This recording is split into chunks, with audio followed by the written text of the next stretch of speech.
chère, puisqu'elle va être rare. Vous voyez le climat, comment il est en train de changer. Vous voyez ce qui se passe en ce moment. Je suis vice-président de Seine-Grand Lac et le PTB, et nous soutenons les cours de la Marne et de la Seine depuis déjà le mi-juin. Nous soutenons. Qu'est-ce qui se passe? Qu'est-ce que ça veut dire? Alors, ça veut dire que si nous n'intervenions pas depuis le mois de mi-juin, eh bien, la Marne ne serait plus aussi haute et la Seine ne serait plus aussi haute. Parce que vous avez remarqué, vous allez les voir, ça a un peu baissé, mais ça n'a pas baissé fortement par rapport à ce soutien. Comment nous soutenons tout ça? Nous stockons de l'eau dans les grands lacs, lac de Der, nous stockons cette eau et on la lâche au fur et à mesure, pour soutenir l'étiage. Et ces lacs-là ne manquent pas d'eau en période de sécheresse? Ils sont alimentés?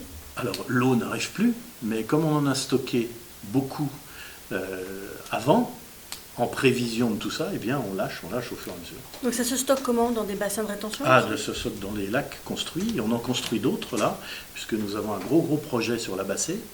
La Bassée, c'est à peu près au niveau de Troyes. C'est où, Bray-sur-Seine, voilà, la Bassée, voilà. Et là, nous allons construire beaucoup de lacs, surtout un très important, on appelle ça un casier très important, qui va être mis en action pour les Jeux Olympiques de 2024, puisque vous savez que nous avons une idée exceptionnelle, c'est celle de faire la parade d'ouverture des Jeux Olympiques sur la Seine.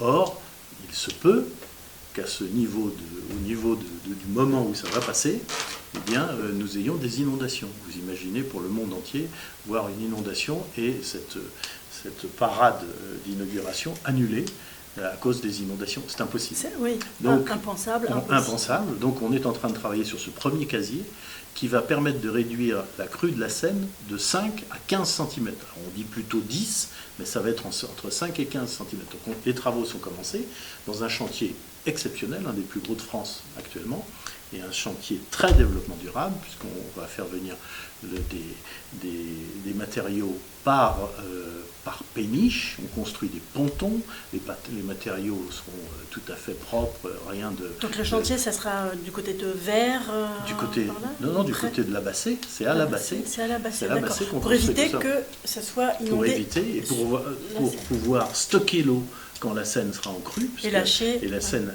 et puis l'autre fleuve à côté que j'ignore qui monte très vite, c'est l'Yonne, je crois.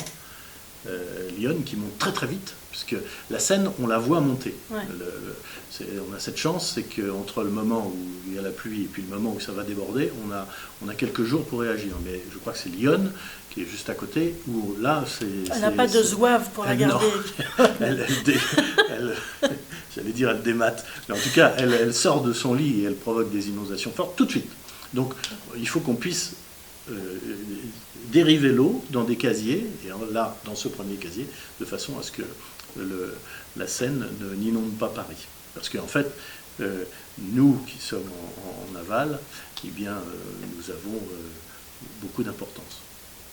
En aval de la Bassée. Voilà. C'est ça, d'accord. Oui, parce que c'est l'amont qui travaille pour l'aval. Ouais. On est d'accord. Ouais. C'est en quelle période les Jeux Olympiques? C'est quel mois? Les mois d'été. Ça va être c'est l'été prochain? Ah non, 24. Ah oui, oui. Je suis déjà... Oui, mais bon, on a de tels travaux, on construit des trucs, un truc de dingue. Tous les petits crapauds sont protégés, on fait un truc exceptionnel. Ah oui, alors justement, côté environnement, comment ça se passe? Parce que manipuler l'eau, c'est une chose, mais il y a du fait des zones humides et des normes et des mesures qui doivent être prises, comment ça se passe pour la faune et la flore? Bon, la flore un peu moins, mais la faune surtout. On protège flore et faune, puisqu'il y a des espèces remarquables des deux côtés. Alors pour ce qui est de la faune et tous les oiseaux qui ont l'habitude de venir dans ces endroits-là, puisque ce sont des petits lacs, on va en faire des plus grands, on va faire des casiers, et bien depuis maintenant, dès le lancement du programme, on travaille avec des ornithologues qui sont sur place et qui sont là pour regarder si on assiste bien à une conservation de toutes les espèces, qui vient, qui migre dessus, qui reste, et pour le moment, pour éviter de les changer, on les aide à parquer, on les aide à nicher sur d'autres endroits, mais on les laisse sur place. Et la Bassée est un chantier exceptionnel pour ça, dans le respect du développement durable. On dit d'ailleurs que c'est le plus grand chantier dans le respect du développement durable en France en ce moment. D'accord. Et alors tout ce qui est faune, flore, tout cela va être préservé, on ne touche à rien du tout. Et on y va, je vous dis, on livre tous les matériaux, on crée des pontons qu'il n'y a pas à cet endroit-là pour éviter d'amener des camions. Il n'y aura pas un camion sur place, il n'y aura rien. Tout cela, ce sera du développement durable, c'est de la péniche, du fluvial, enfin on est très bon. Mais il a fallu faire vite quand même pour organiser tout ça. Il faut faire vite pour organiser tout ça. Ce sont des chantiers énormes, hein, plusieurs millions. Je crois qu'à la fin, on sera plus aux alentours des 150 millions. Je crois, Donc ça, c'est au niveau de la Bassée, oui. ça, ce chantier-là. Tout ce qui va avoir, là où il va y avoir des bassins pour retenir, relâcher. Et en plus, la Bassée va devenir un endroit fort sympathique, puisque l'eau, quand elle est stockée, on pourra y faire des balades, on pourra y faire, ça devient un cadre touristique sympathique. De là à faire des courses de hors-bord, c'est non, mais des balades et des loisirs responsables, oui. D'accord. On peut pas aller sur l'eau forcément où se baigner, c'est pas forcément des lieux de baignade, des plages, mais plutôt un cadre, un environnement. On y voit déjà des canards, des cannes qui nichent, des cygnes et autres, toute cette faune qui s'est accaparée tout ça, puisque ça devient un endroit naturel plus encore. Hein. Comme au Paty un peu Voilà, oui, tout à fait, sauf que les étendues sont beaucoup plus importantes. Là, on parle des Jeux Olympiques parce que c'est un moment cristallisé dans la vie de la France qui va arriver.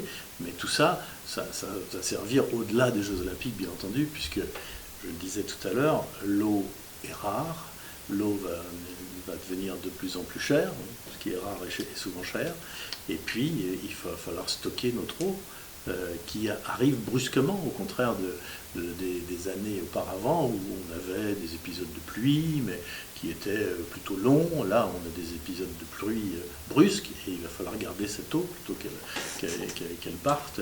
Et l'eau va être notre pétrole à nous. Notre pétrole à nous. On va en avoir besoin, on va avoir besoin de la garder, de la traiter, de la retraiter, de la retravailler.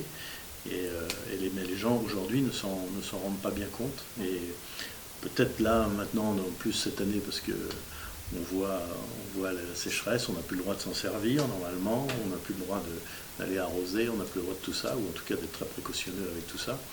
Mais ça va être le challenge de nos enfants. Alors donc du coup, en fait, les travaux pour les Jeux Olympiques vont permettre de réguler, une fois que les Jeux Olympiques seront passés, tout ça servira aussi, ça a été fait dans cet esprit-là. Oui, ça a été fait. Au départ, c'est la fameuse peur de la crue centenaire, puisque tous les ans, on a le droit, attention, la crue centenaire va arriver, voilà.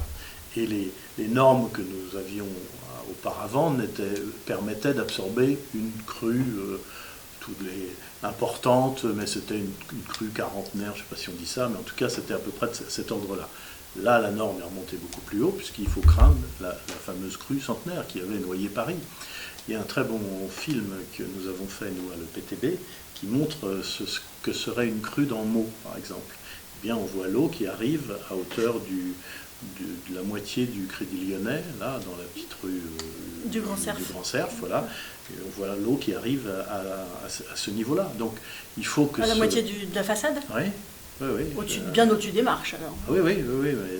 J'ai montré ce film aux élus l'autre jour.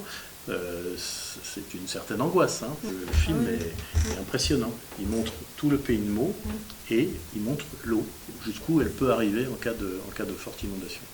Et donc, tout ça sert aux Jeux Olympiques parce que c'est cristallisé sur ce moment-là, mais servira à notre quotidien. Hein.